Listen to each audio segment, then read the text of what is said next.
What is late French immersion? Am I a good candidate?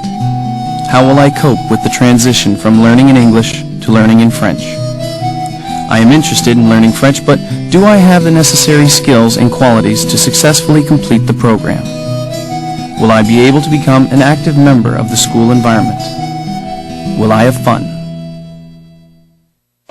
In an attempt to answer some of these concerns, this video will provide you with the opportunity to follow 2 late French immersion classes from the June student orientation to the end of their grade 7 school year.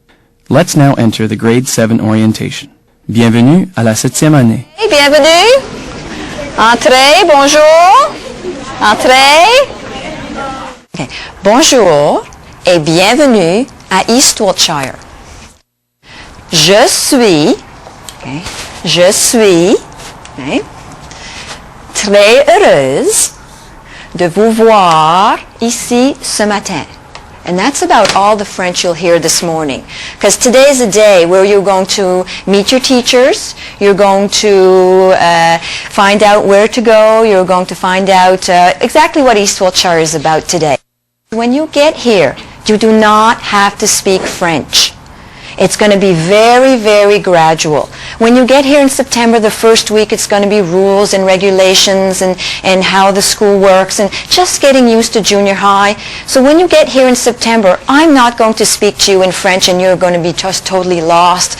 Kind of, what is she saying? Panic. Okay? We try to avoid panic situations. It kind of makes it best for everybody involved. It doesn't matter how much French you've had. By the 2nd or 3rd week in September, everybody will be in the same spot. After that, by mid-October, I'm going to ask you to ask me questions in French only.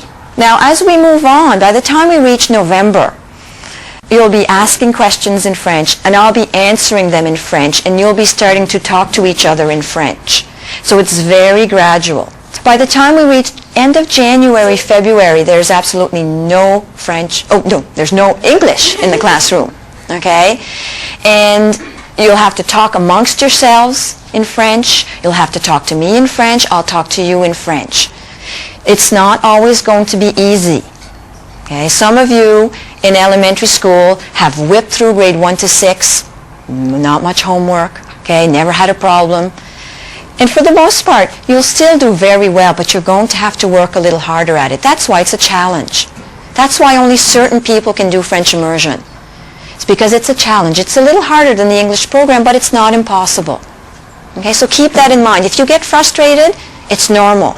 Some people just go through the whole year, no frustrations. Other people get a little frustrated when October, November rolls around. Okay, I'm going to give you a list of equipment that you'll need in the grade 7 in junior high, and it's probably quite similar to what you have in elementary school with the difference of these 2 books. Okay, these 2 books will be with you wherever you go next year. It's very important to have these 2 books. And the first book is a French and English dictionary. The second book that you need to have with you, and next year we'll be working in this book maybe once every 2 weeks or once a week, is a verb book. Okay? This book has thousands of verbs in French, and it tells you how to conjugate the verbs, because that's one of the difficulties in French. You guys are lucky. In the English language, it's pretty easy to conjugate your verbs. In French, it's very difficult. There's lots of verbs, there's lots of pronouns, there's all kinds of different ways to spell the verbs. So this book will be essential.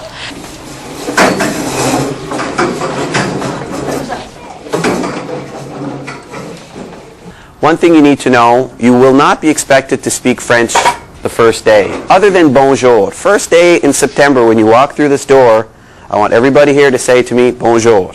If you get Monsieur Arsenault, that's a bonus, but bonjour would be a good start to September. Okay, that's going to tell me that you're interested in being here, and that's why I hope you're here. I hope that you're here because you want to be here.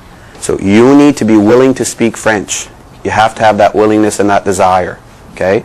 If you say, oh no, I can't say that, and oh no, I can't talk French, I can't speak French, I can't say anything in French. Well, in September, the first day you're going to say bonjour, you've already said your first word. That's where it starts from. What do you think students need to do to be successful in French immersion? What is a successful French immersion student? What's your first name again? Chelsea. Chelsea, okay. To study hard for your tests. Yep. Just use whatever you need to use to get help and Okay, good. to do your homework cycle. I like that answer. I like that answer. To pay attention. Very good. To want to learn. To want to learn. I think I said that at the beginning of the class. That's good. In order to facilitate communication at the beginning of the year, emphasis is placed upon acquiring and developing French vocabulary. Many teaching strategies, such as games, repetition, group work, modeling, word association, and gesturing, are used in order to enhance the learning process. Aujourd'hui, nous allons écrire une liste de mots très importants. Les mots importants. Donnez-moi des mots que nous avons étudiés, des mots. Caitlin? Virgule. Ensuite? Colton? Comment? Répétez après moi. Une virgule. Virgule. J'ai besoin. Devoir. Chaque. Mais. Comment. Only a week into the program and already teachers are speaking French 75% of the time. Through various strategies of instruction, students are learning to match French terms with specific tasks. This is one of the first learning strategies students use, as they develop the skills necessary to communicate in their second language. Troisième, j'ai dessiné Einstein.